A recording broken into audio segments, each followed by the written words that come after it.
In this week's video, I take a really lighthearted look at preparing for crashes that are very likely to happen.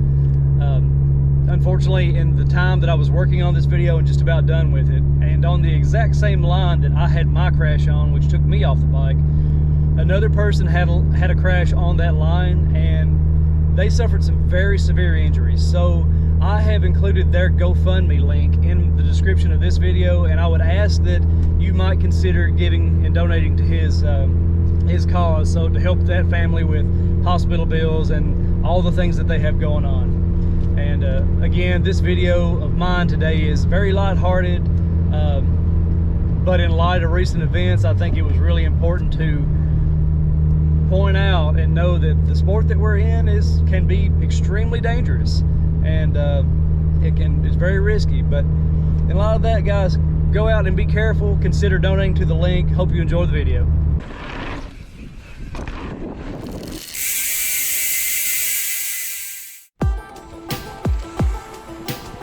It's late autumn, but I think fall is probably a better term for the season considering my circumstances.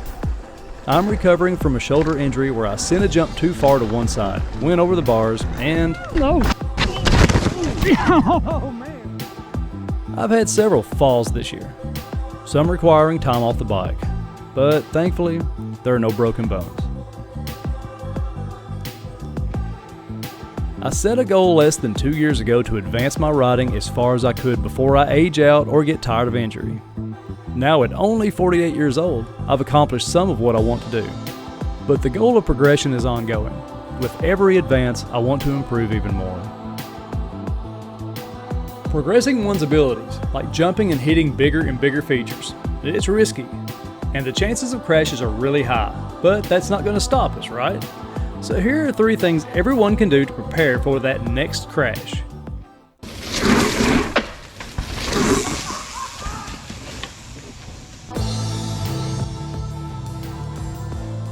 If you're carrying extra body weight like I am, then losing weight may help you the next time gravity gets moody or you've run out of skill. When I went head over heels, my shoulder took the brunt of my excess body weight, which is a solid 20 pounds more than I should weigh.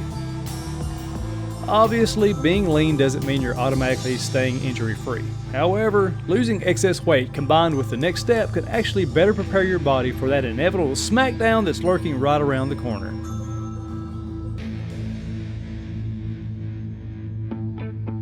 Since we're trying to lose excess body weight, adding in a weight training or calisthenics regimen is a great way to build up the body's natural armor.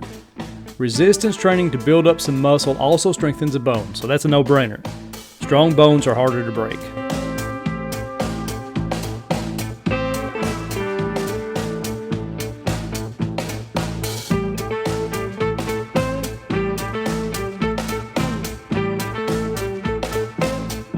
Strong bones and muscles play their part, but if you're consistently pushing the envelope, throwing on a few pads is a great idea.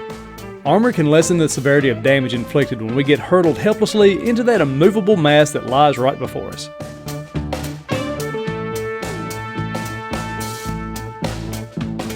Helmets are a must on every ride and not optional for me.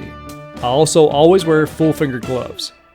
Apart from those, I typically wear knee pads when riding.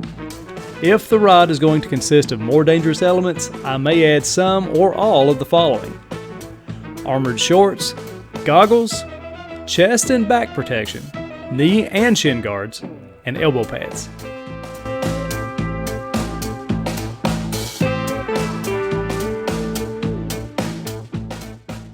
Alright, so big and small crashes are just part of mountain biking.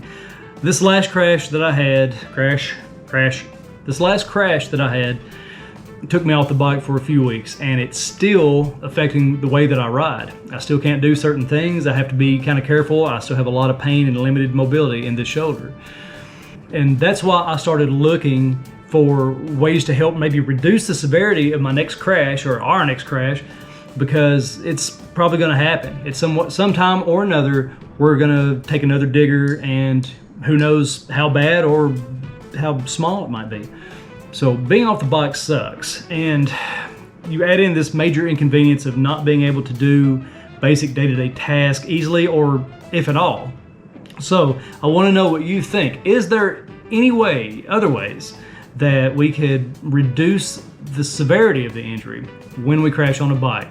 Let me know all about it down in the comments so we can kind of maybe help each other out if, you know, when you crash and burn. If you're interested in any of the protective gear that I personally use, I have put some affiliate links down in the comments. Also remember, if you like this video, give it a thumbs up and consider subscribing to the channel. Apart from that, thanks for crashing with me this week. Until next time, go out and live life big.